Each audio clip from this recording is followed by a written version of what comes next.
Ben ritrovati gentili amici e amiche alla visione all'ascolto per quanto riguarda questa edizione flash del pomeriggio. Dagli elementi emersi finora non sono in alcun modo indicativi di un decesso dovuto all'opera di terzi. Lo scrive la Procura di Trieste in una nota diffusa stamani sul caso dell'uomo trovato impiccato ieri mattina sulla grande viabilità triestina.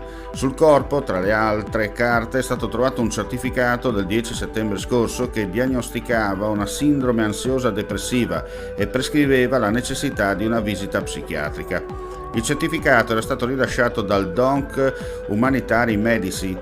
L'uomo potrebbe essere un cittadino iraniano, BK, le sue iniziali, nato a Teheran nel 1968, a Trieste senza fissa dimora. Dall'ispezione cadaverica non è emerso sul corpo alcun segno di tortura né di violenza e nemmeno bruciature, lesioni da taglio e traumi. Si tratta invece di lesioni post-mortem conseguenti ai fisiologici fenomeni putrefattivi che hanno interessato il cadavere.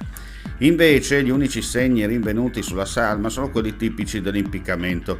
La procura giuliana ha precisato che la benda trovata sugli occhi dell'uomo e che copriva gran parte del volto era una camicia a maniche corte arrotolata. Un'altra camicia gli bloccava invece le mani, lasciandogli comunque un'apertura di circa 30 cm.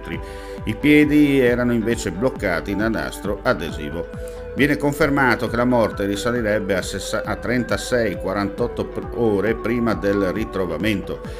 Non è stata invece disposta ancora l'autopsia, ma il magistrato titolare delle indagini, Maddalena Kerja, la disporrà quanto prima.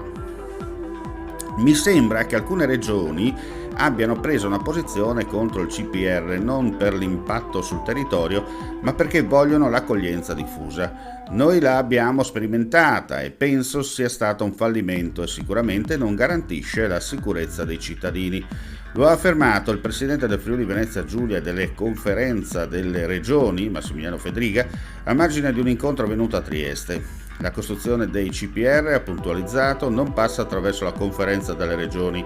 Io semplicemente porto la testimonianza di una cosa che c'è in Friuli Venezia Giulia. Il CPR è una di quelle strutture più sicure in assoluto e meno impattanti.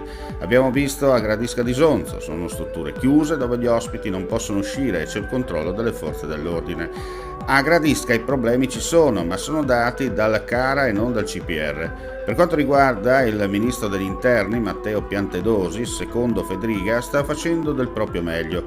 La competenza del Ministero degli interni è gestire quello che arriva, poi serve un lavoro di squadra e penso che tutto il governo stia lavorando per impedire gli arrivi, ma ha ribadito quella non è competenza del Ministero dell'interno.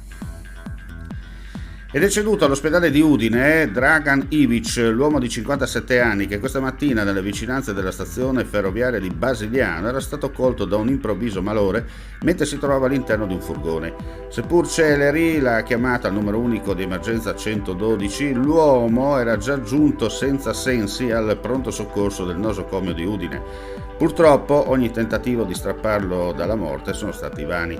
La vittima era di origine serba e da tempo resideva nella cittadina del Medio Friuli. Chiudiamo qui questa edizione flash, ulteriori news come sempre sul nostro sito friulitv.net. Grazie per la visione e l'ascolto, non resta che augurare a tutti voi un buon proseguimento di giornata. Ci portano più speranza, più fiducia, uno sguardo che finalmente si alza verso il futuro. Per ricominciare con la tua attività, con la tua professione, per allargare i tuoi orizzonti, ricomincia con noi. Contatta il nostro ufficio pubblicità. È il momento giusto per ripartire insieme. Chiamaci ai nostri contatti